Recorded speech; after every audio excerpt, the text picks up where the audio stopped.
નમસ્કાર, જામનગરની number 1 news channel GTPL Jamnagar ન્યૂઝમાં આપ સૌ દર્શકોનું હાર્દિક સ્વાગત છે। હવે જોઈએ આજના મુખ્ય સમાચાર। શક્તિકાંત દાસ નિવૃત્ત થતા RBIના નવા ગવર્નર તરીકે ચાર્જ સંભાળતા સંજય મલ્હોત્રા। મુંબઈમાં સિટી બસના શિખાઉ ડ્રાઈવરે 6 લોકોને કચડી માર્યા, 43 ઇજાગ્રસ્ત, લોકોમાં ભારે રોષ। ગુજરાતમાં ફરીથી ક્ષત્રિય સંમેલનની થતી જાહેરાત, કરણી સેના મેદાનમાં। બાંગ્લાદેશમાં હિન્દુઓ પર અત્યાચાર મામલે અમદાવાદમાં યોજાતો મોટો કાર્યક્રમ। દેશના વિવિધ રાજ્યના ટોપ ફાયર ઓફિસરો માટે જામનગરમાં શરૂ થતી ફાયર તાલીમ। હવે જોઈએ સમાચાર વિગતવાર। રિઝર્વ બેંક ઓફ ઇન્ડિયાના ગવર્નર શક્તિકાંત દાસનો આજે પદ પર છેલ્લો દિવસ હતો। તેમણે લગભગ 6 વર્ષ સુધી RBIના ગવર્નર તરીકે સેવા આપી। ભારત સરકારના રેવન્યુ સેક્રેટરી રહી ચૂકેલા સંજય મલ્હોત્રા હવે તેમનું સ્થાન લેશે। આજે શક્તિકાંત દાસે સોશિયલ મીડિયા પ્લેટફોર્મ X પર એક પોસ્ટ દ્વારા વડાપ્રધાન મોદી, નાણાપ્રધાન નિર્મલા સીતારમણ અને RBIની સમગ્ર ટીમનો આભાર માન્યો। X પરની એક પોસ્ટમાં તેમણે લખ્યું કે આજે હું RBI ગવર્નર પદ છોડીશ।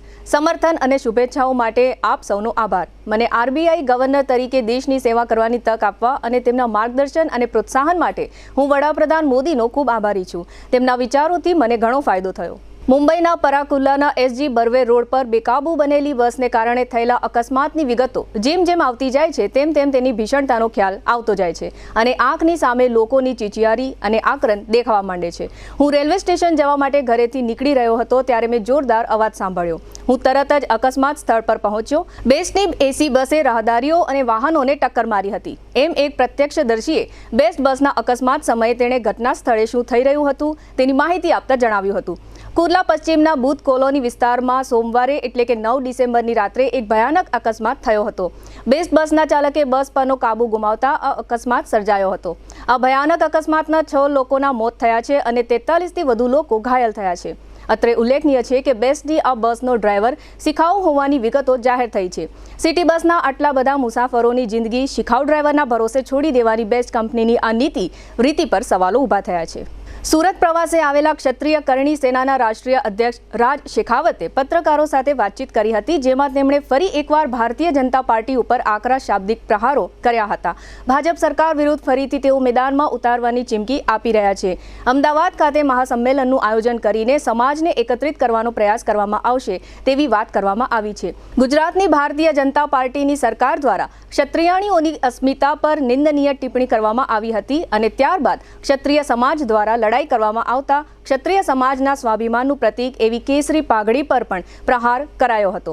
આ ઉપરાંત ભાજપ સામે એક રેલીનું આયોજન કરતા અમારી કંપનીઓને પણ બંધ કરાવી દેવામાં આવી હતી અને આ તમામ બાબતે સરકારને જવાબ આપવા માટે ક્ષત્રિય એકતા મહાસંમેલનનું આયોજન કરવામાં આવ્યું છે, જે 22 ડિસેમ્બર 2024ના રોજ અમદાવાદ ખાતે યોજવાની માહિતી રાજ શેખાવત દ્વારા આપવામાં આવી હતી। હવે લઈશું નાનકડો વિરામ બાદ જોશું અમદાવાદમાં હિન્દુ સમિતિનો કાર્યક્રમ, જામનગરમાં ફાયર તાલીમ, 9 સ્થળે ચોરી અને વોલ્વોમાં आग फाटी निकली।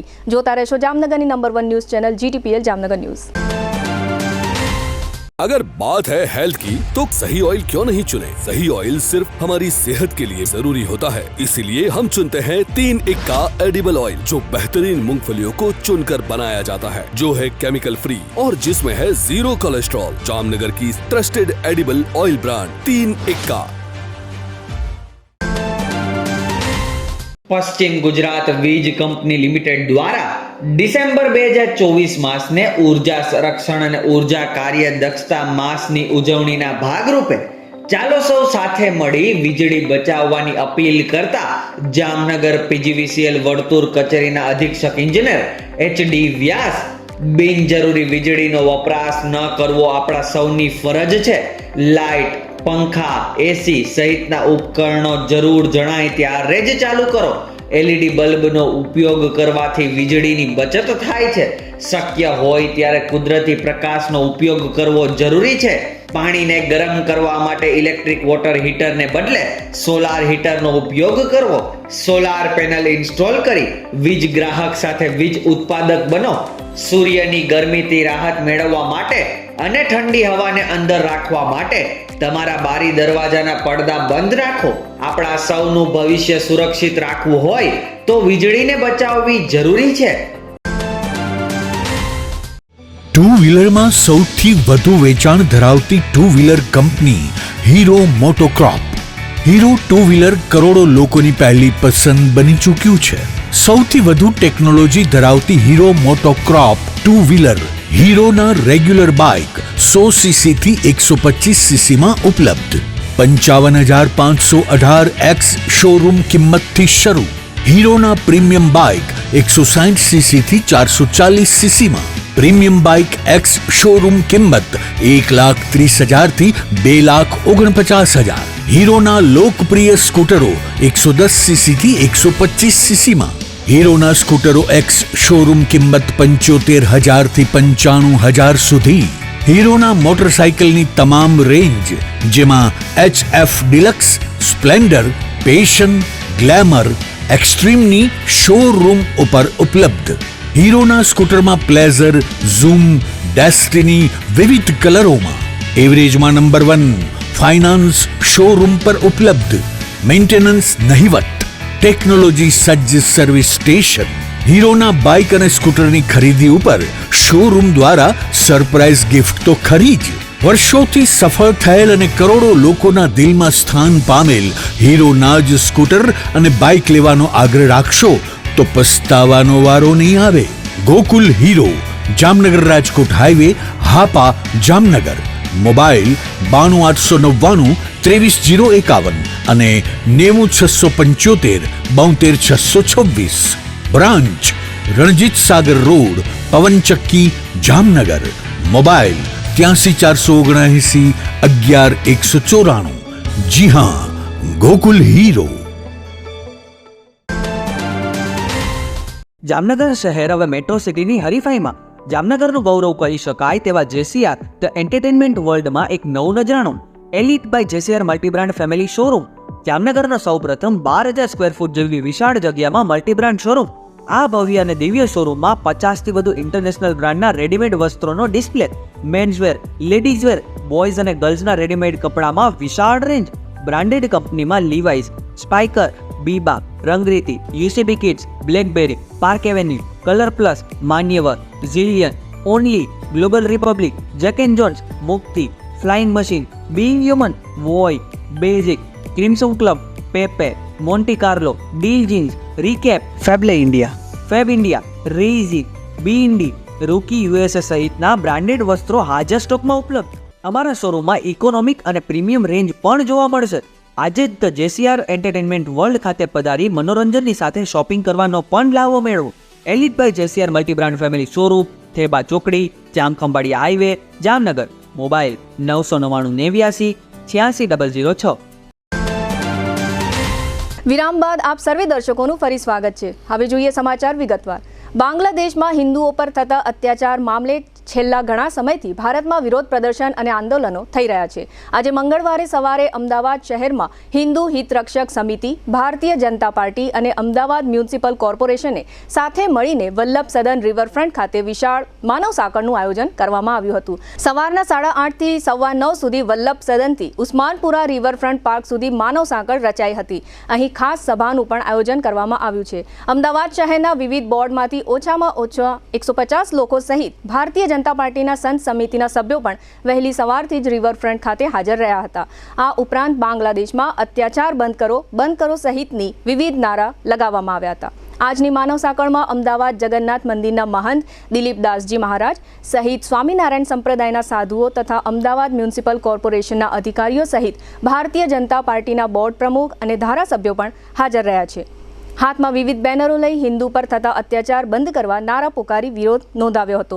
આ સાથે ચિન્મયદાસજી મહારાજને મુક્ત કરવા માટે પણ નારા લગાવ્યા હતા. દેશના જુદા જુદા રાજ્યોના ફર્સ્ટ લેવલના ફાયર ઓફિસરોનું જામનગરમાં આગમન થયું છે. આ ફાયર ઓફિસરો માટે જામનગરમાં તાલીમનું આયોજન કરવામાં આવ્યું છે. આ આયોજન ગુજરાત સરકાર, નાગપુરની નેશનલ ફાયર કોલેજ અને જામનગર મહાનગરપાલિકા દ્વારા આયોજિત કરવામાં આવ્યું છે. જામનગર મહાનગરપાલિકા આ તાલીમ કાર્યક્રમ માટે યજમાન સંસ્થાની જવાબદારીઓ નિભાવશે. આ તમામ ફાયર ઓફિસરોને જામનગર અને દેવભૂમિ દ્વારકા જિલ્લાની વિવિધ ઇન્ડસ્ટ્રીઝ એટલે કે રિલાયન્સ, ન્યારા, GSFC, RSPL વગેરે ઉદ્યોગોમાં ફાયર સંબંધી વિશિષ્ટ પ્રકારની તાલીમ આપવામાં આવશે. આ તાલીમમાં જામનગર મહાનગરપાલિકાના ફાયર વિભાગને પણ જોડવામાં આવ્યો છે. આ તાલીમ કાર્યક્રમ આજે 10મી ડિસેમ્બરથી શરૂ થયો છે અને સતત 11 દિવસ સુધી ચાલશે. કમિશનર દિનેશ મોદીએ આ અંગે આપેલી વિગતો પ્રસ્તુત છે. આજરોજ જામનગર ખાતે સમગ્ર ઇન્ડિયાના અલગ અલગ રાજ્યોના પ્રતિનિધિત્વ કરતા સિનિયર લેવલના ફાયર ઓફિસરોનો એક બેચ તાલીમનો બેચ શરૂ થયેલ છે, જે માટે વ્યવસ્થા કરવાનું કામકાજ નાગપુર ખાતેની ફાયર કોલેજ તથા ગવર્મેન્ટ ઓફ ઇન્ડિયાના ડિઝાસ્ટર મેનેજમેન્ટને લગતા ડિપાર્ટમેન્ટ અને ગુજરાત સરકાર આ તમામના ઉપક્રમે જામનગર શહેરને આ માટેનું યજમાન પડતું મળી છે. અને આ તમામ સિનિયર કક્ષાના 26 અધિકારીઓને જામનગર શહેરના ફાયર વિભાગ અને સાથે સાથે જામનગર અને દેવભૂમિ દ્વારકા જિલ્લાના જેટલા પણ આપણા ઇન્ડસ્ટ્રીયલ યુનિટો છે, એ ઉપરાંત જેટલા વોટર બોડીઝ છે અને મકાનો વગેરે, ટૂંકમાં ફાયર એન્ડ ઇમરજન્સી સર્વિસીસને લગતું સંપૂર્ણપણે એક બૃહદ અને બહોળો અનુભવ મળી શકે તે પ્રકારે આગામી લગભગ 10 થી 11 દિવસનો એક તાલીમનું આજે આપણે શરૂઆત કરેલ છે, જે આગામી 10-11 દિવસમાં પૂર્ણ થશે. જામનગરના જુદા જુદા વિસ્તારમાં તસ્કરો તરખાટ મચાવી રહ્યા છે. લોકોના રહેણાંક મકાનો અને મંદિરમાં તસ્કરો ત્રાટકી રહ્યા છે. જો કે કેટલીક ચોરીઓ અંગે ફરિયાદો ન થતી હોવાના કિસ્સા પણ બહાર આવતા હોય છે. જામનગરમાં શનિવારે રાત્રે માધવબાગ વિસ્તારમાં દ્વારકેશ 4 પાછળ આવેલી ઓમ રેસિડેન્સીમાં તસ્કરો ત્રાટક્યા હોવાનું જાહેર થયું છે. આ વિસ્તારમાં રહેતા અને કડિયા કામ કરતા સંજય રામભાઈ પરમાર નામના આસામીના મકાનમાં મુખ્ય દરવાજાનો નકુચો તોડી ચોરી કરવામાં આવી છે, જેમાં ચાંદીના દાગીના અને સોનાનો એક ઓમકાર તથા 2 વીટી એમ કુલ ₹88,000ની ચોરી જાહેર થઈ છે. આ મકાનની બાજુમાં નિકુંજભાઈ વજ્રકાંત ચંદ્રાણાના મકાનમાં પણ ચોરી થઈ છે. એમના કબાટમાંથી ₹7,500ની રોકડ રકમ ઉપરાંત ફોન, ઘડિયાળ વગેરેની ચોરી થઈ હોવાનું જાહેર થયું છે. સંજય પરમારે CTC ડિવિઝન પોલીસ સ્ટેશનમાં ફરિયાદ નોંધાવી છે. આ ઉપરાંત પ્રણામી ટાઉનશીપ 3માં આવેલી ધન અપૂર્વ સોસાયટીમાં એક સાથે 6 મકાનોમાં તસ્કરો ત્રાટક્યા છે. આ ઉપરાંત એક મંદિરને પણ તસ્કરોએ નિશાન બનાવ્યું છે અને દાન પેટી તોડી ચોરી કરી છે. આ પ્રકારના વિસ્તારોમાં સંબંધિત પોલીસ સ્ટેશનના સ્ટાફે સઘન પેટ્રોલિંગ કરવું જોઈએ એવી લાગણી લોકો અનુભવી રહ્યા છે અને તસ્કરોના તરખાટથી લોકો ફફડાટ અનુભવી રહ્યા છે. આ અંગે સ્થાનિકોએ આપેલી વિગતો પ્રસ્તુત છે. હું પ્રણામી ટાઉનશીપ 3માં છેલ્લા 5 વર્ષથી રહું છું અને આ વિસ્તાર છેવાડાનો વિસ્તાર હોય, જેથી કરીને અવારનવાર માણસો આ સોસાયટીને ચોરી માટે ટાર્ગેટ કરતા હોય, જેથી કરીને અમારે આ પોલીસ શાસનને અમારી વિનંતી છે કે અહીંયા પોલીસ નહીં તો પણ હોમગાર્ડ મૂકવા એવી અમારી બધાની નમ્ર વિનંતી છે કે જેથી આવા અવારનવાર બનાવ બને નહીં. હાલ અત્યારે 6 થી 7 મકાન ટાર્ગેટ કરેલ છે અને નકુરતાને અમુકનો સામાન ગયો છે, કોઈના દાગીના ગયા છે અને ગરમ ધાબરાઈ મૂક્યા નથી, એ ચોરીને લઈ ગયા છે. રાજ્યમાં અવારનવાર આગ લાગવાની ઘટના સામે આવતી હોય છે, ત્યારે અમદાવાદ મહેસાણા હાઈવે પર એક બસમાં અચાનક આગ લાગતા અફરાતફરીનો માહોલ સર્જાયો હતો. જો સમગ્ર ઘટનાની વાત કરીએ તો કલોલના કસ્તુરીનગર પાસે STની વોલ્વો બસમાં અચાનક આગ લાગતા બસ ચાલક બસ મૂકીને ફરાર થઈ ગયો હતો. જો કે સ્થાનિક દ્વારા બસમાં આગ લાગ્યાની જાણકારી ફાયર વિભાગને આપવામાં આવી હતી, જેના પગલે ફાયર વિભાગના કર્મચારીઓ તાત્કાલિક ઘટના સ્થળે આવી પહોંચ્યા હતા અને આગ પર કાબૂ મેળવવાનો પ્રયાસ હાથ ધરવામાં આવ્યો હતો. ફાયર જવાનોની ભારે જહેમત બાદ આગ પર કાબૂ મેળવવામાં આવ્યો છે. મળતી માહિતી અનુસાર અમદાવાદ મહેસાણા હાઈવે પર વોલ્વો બસમાં વાયરિંગ શોર્ટ સર્કિટના કારણે આગ લાગી હોવાનું પ્રાથમિક અનુમાન કરવામાં આવી રહ્યું છે. આ વોલ્વો બસ ધાનેરાથી અમદાવાદ જતી હતી ત્યારે આ ઘટના બની હતી, પરંતુ સદનસીબે ડ્રાઈવર કે મુસાફરોને કોઈ જાનહાનિ કે ઈજા થઈ નથી. હવે લઈશું નાનકડો વિરામ બાદ જોશું વકફ સંપત્તિ મુદ્દે સંસદમાં જવાબ અને ભરતી મેળો સહિતના સમાચારો. જોતા રહેશો જામનગરની number 1 news channel GTPL Jamnagar news.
જામનગરની જનતાને નમ્રતા વેલનેસ સેન્ટર તરફથી જય શ્રી કૃષ્ણ. શું જામનગરના લોકો પણ શરીરના વિવિધ પ્રકારના દુખાવાથી કંટાળી ગયા છે? શું જામનગરના લોકો પણ દવાઓ ખાવાથી અને ઇન્જેક્શન લેવાથી થાકી ગયા છે કે પછી ઓપરેશન કરાવવાથી ડરે છે? તો હવે તમારા દુખાવાને આપો પૂર્ણ વિરામ, કારણ કે નમ્રતા વેલનેસ સેન્ટર એવી થેરાપી લઈને આવી ગયું છે જેમાં નહીં દવા, નહીં ઇન્જેક્શન, નહીં ઓપરેશન, છતાં પણ ખૂબ જ મોટા પ્રમાણમાં રાહત મળે છે. અને આ હું નહીં, જામનગરની જનતા ખુદ કહે છે. મારું નામ ચાંપા રાજુભાઈ છે અને ઉફે સિંઘાનિયા. મને સાહેબ પગમાં હાથમાં એકદમ ખાલી ચડી જતી હતી. પછી મારા એક નાના બેને મને કીધું કે ભાઈ તું અહીં આવ્યો છો ગામડેથી, તો તું એકવાર ટ્રાય કર આપણા નર્મદા વેલનેસ સેન્ટરની. ત્યાં સારાને સારું થઈ જાય છે. તો હું અહીં આવ્યો સાહેબ. તો હું 10 દિવસમાં મારી લાકડી છોડાવી દીધી. અમારા દીકરા છે ને મને ખૂબ આનંદ આવે. હું આવું છું તો મને એમ થાય છે કે હું મારા ફેમિલીના ઘરે આવ્યો.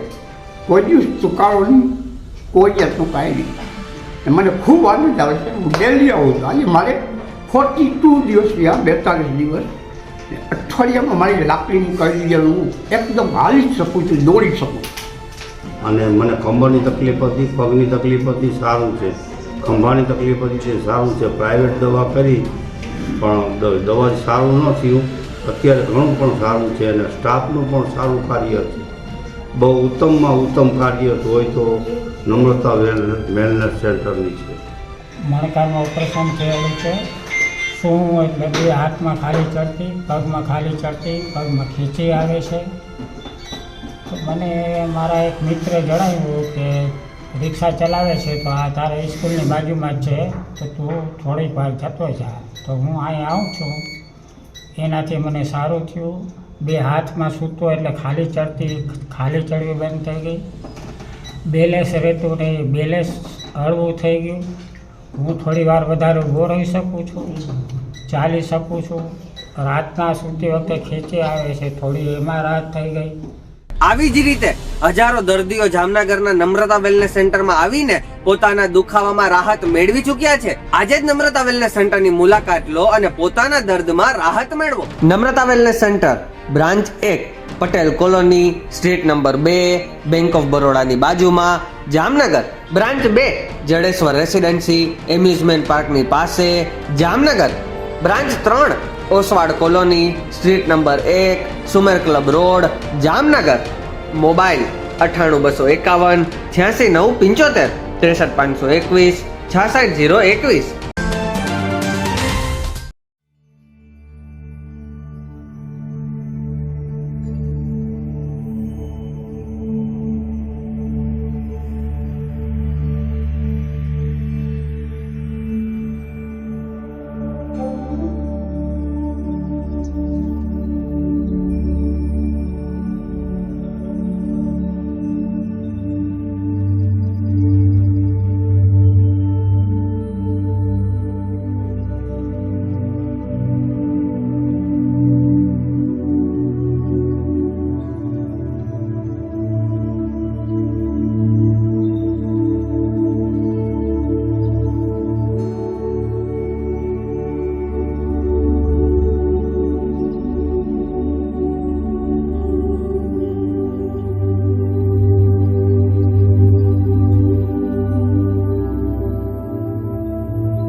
વિરામ બાદ આપ સર્વે દર્શકોનું ફરી સ્વાગત છે. હવે જોઈએ સમાચાર વિગતવાર. કેન્દ્ર સરકારે સોમવારે સંસદમાં જણાવ્યું હતું કે સમગ્ર દેશમાં વકફ દ્વારા કુલ 994 મિલકતો પર ગેરકાયદેસર રીતે અતિક્રમણ કરવામાં આવ્યું હોવાનું નોંધાયું છે, જેમાંથી એકલા તમિલનાડુમાં સૌથી વધુ 734 મિલકતો છે. કમ્યુનિસ્ટ પાર્ટી ઓફ ઇન્ડિયાના નેતા જ્હોન બ્રિટાસના પ્રશ્નોના લેખિત જવાબમાં લઘુમતી બાબતોના મંત્રાલયે વકફ પર ઉપલબ્ધ માહિતીને ટાંકીને જણાવ્યું હતું કે દેશમાં વકફ એક્ટ હેઠળ 8,72,352 સ્થાવર અને 16,713 જંગમ વકફ મિલકતો નોંધાયેલી છે. અલ્પસંખ્યક બાબતોના પ્રધાન કિરેન રિજિજુએ એક જવાબમાં કહ્યું, ઉપલબ્ધ માહિતી મુજબ 994 મિલકતો પર ગેરકાયદે કબજો હોવાની માહિતી મળી છે. મંત્રાલયે વધુમાં જણાવ્યું હતું કે દેશભરમાં આવી કુલ 994 મિલકતોમાંથી તમિલનાડુમાં 734 મિલકતોને સૌથી વધુ અલગ કરવામાં આવી છે. ત્યારબાદ આંધ્રપ્રદેશમાં 152, પંજાબમાં 63, ઉત્તરાખંડમાં 11 અને જમ્મુ અને કાશ્મીરમાં 10 મિલકતો છે. આ આંકડાઓ દર્શાવે છે કે વકફ મુદ્દે જે પ્રકારનો ઉહાપોહ મચ્યો હતો તેટલો ગંભીર મામલો ન હોવાનું આંકડાઓ પરથી આપોઆપ સ્પષ્ટ થાય છે. અને સંસદમાં જે 994 મિલકતોની જાહેરાત કરવામાં આવી છે તે પૈકી માત્ર 970 મિલકતોની જ વિગતો આપવામાં આવી છે. 24 મિલકતોની વિગતો આપવામાં આવી નથી. અત્રે ઉલ્લેખનીય છે કે ગુજરાતમાં વકફની ગેરકાયદેસર મિલકતો કેટલી છે તેનો આંકડો સંસદમાં પણ જાહેર કરવામાં આવ્યો નથી. જામનગરમાં ગઈકાલે સોમવારે ઔદ્યોગિક તાલીમ સંસ્થા એટલે કે ITI દ્વારા એપ્રેન્ટિસ ભરતી મેળાનું આયોજન કરવામાં આવ્યું હતું. આ ભરતી મેળાનું આયોજન સંપૂર્ણ નિષ્ફળ નીવડ્યું છે. આ ભરતી મેળામાં 7 ઉમેદવારોની નોકરી માટે સ્થળ પર પસંદગી થઈ હતી.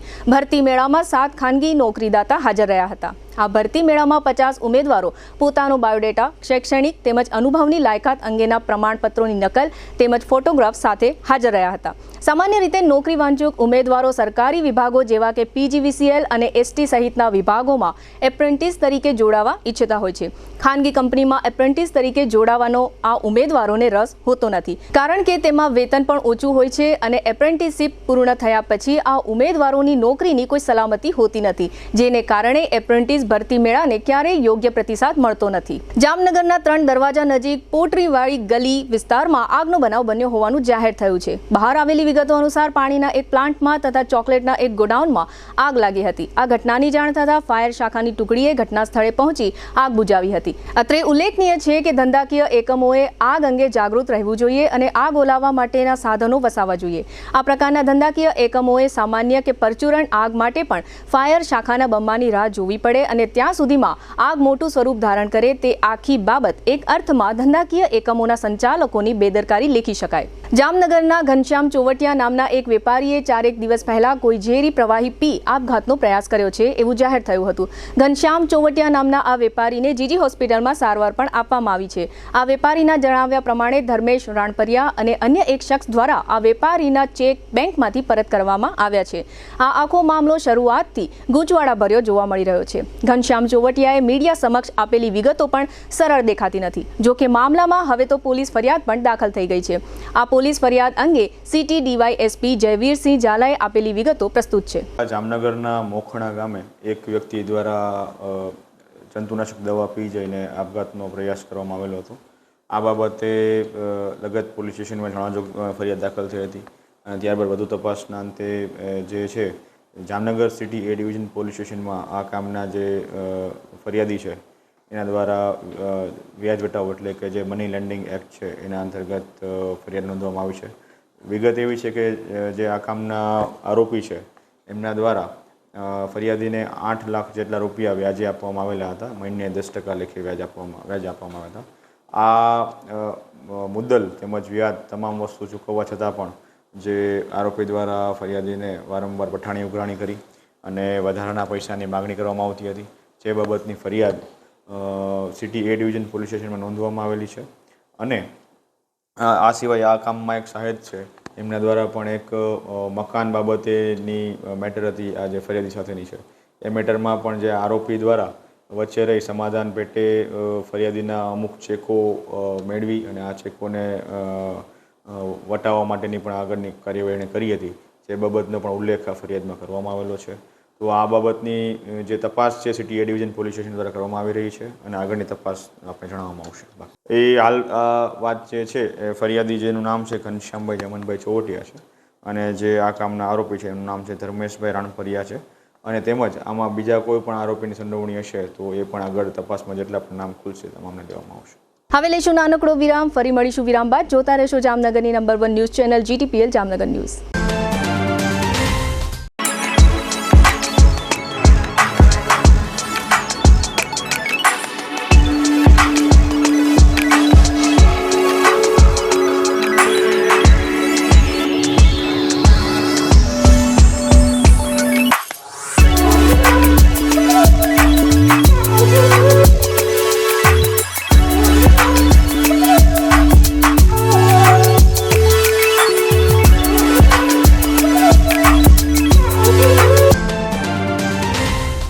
બાદ આપ સર્વે દર્શકોનું ફરી સ્વાગત છે. હવે જોઈએ જામનગરની વર્તમાન હલચલ અને આજની અવસાન નોંધ.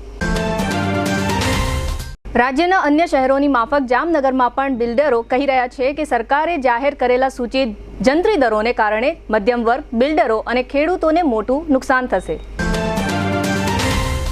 જામનગરના બાલાજી પાર્કમાં અગાઉની એક માથાકૂટના કારણે બે જૂથ વચ્ચે મારામારી થઈ છે. છાયાબેન નામના એક મહિલા અને દેવાંગ વાઢેર નામની એક વ્યક્તિએ સામસામી ફરિયાદો નોંધાવી છે. દ્વારકાના ભીમગજા વિસ્તારમાં થોડા દિવસો પહેલા કુંજ પક્ષીના 24 મૃતદેહ ઝડપાયા હતા. આ મામલે 4 શખ્સોની ધરપકડ થઈ છે. જામનગરમાં સીધી જમાતના હોદ્દેદારોએ આંતરિક વિવાદમાં કલેક્ટર મધ્યસ્થી કરે એ પ્રકારની રજૂઆત કરી છે. જામનગરના ખોજા બોર્ડિંગ નજીકના વિસ્તારમાં ફિરોજભાઈ હનીફભાઈ ખાખી અને તેમના પત્ની શબાનાબેન પર ભત્રીજા વસીમ રફીકભાઈ ખાખી અને સમીર ખાખીએ હુમલો કર્યો છે. યાત્રાધામ દ્વારકા ખાતે દ્વારકાધીશ મંદિરના પટાંગણમાં એસટી બસના બુકિંગ માટે જગ્યા ફાળવવા અંગે રજૂઆત થઈ છે. જામનગરના બ્રાસ સ્ક્રેપના કેટલાક ધંધાર્થીઓને ત્યાં સીધા જ દિલ્હીથી દરોડા પડ્યા છે. ₹50 કરોડ આસપાસની કરચોરી થઈ હોવાનું જાણવા મળે છે. કલ્યાણપુરના વીરપરમાં થોડા દિવસ પહેલા ₹13 લાખની માલમત્તાની ચોરી થઈ હતી. પોલીસે મહેશ સુમાત લગારિયા નામના શખ્સની ધરપકડ કરી છે. જામનગર જિલ્લાના જોડિયામાં આવતીકાલે બુધવારે ગીતા વિદ્યાલયમાં ગીતા જયંતિની ઉજવણી થશે. હોમાત્મક હવન યોજવામાં આવશે. કચ્છના અંજાર તાલુકાનો પંકજ ધનજી નામનો શખ્સ દારૂબંધીના ગુનામાં નાસ્તો ફરતો હતો. આ શખ્સ જામનગરમાંથી મળી આવ્યો છે. ગિરીશભાઈ જમનાદાસ કતરેચાના 70 વર્ષના પત્ની પ્રફુલાબેન તે શૈલેષભાઈ, પ્રલયભાઈ, ભારતીબેન અને દક્ષાબેનના માતાનું અવસાન થયું છે. રામભાઈ કાંતિલાલ ભાયાણીના 56 વર્ષના પત્ની દક્ષાબેન તે ધનંજય અને કિશનના માતાનું અવસાન થયું છે. સદગતની પ્રાર્થના સભા આવતીકાલે બુધવારે આરંભડામાં રાખવામાં આવી છે. GTBL જામનગર ન્યૂઝમાં ફરી જોઈએ આજના મુખ્ય સમાચાર. શક્તિકાંત દાસ નિવૃત્ત થતા RBIના નવા ગવર્નર તરીકે ચાર્જ સંભાળતા સંજય મલ્હોત્રા. મુંબઈમાં સિટી બસના શિખાઉ ડ્રાઈવરે 6 લોકોને કચડી માર્યા. 43 ઇજાગ્રસ્ત, લોકોમાં ભારે રોષ. ગુજરાતમાં ફરીથી ક્ષત્રિય સંમેલનની થતી જાહેરાત. કરણી સેના મેદાનમાં. બાંગ્લાદેશમાં હિન્દુઓ પર અત્યાચાર મામલે અમદાવાદમાં યોજાતો મોટો કાર્યક્રમ. દેશના વિવિધ રાજ્યના ટોપ ફાયર ઓફિસરો માટે જામનગરમાં શરૂ થતી ફાયર તાલીમ. આજના સમાચાર પૂર્ણ થયા. ફરી મળીશું આવતીકાલે GTBL જામનગર ન્યૂઝમાં. ત્યાં સુધી અમારી ટીમને રજા આપશો. નમસ્કાર.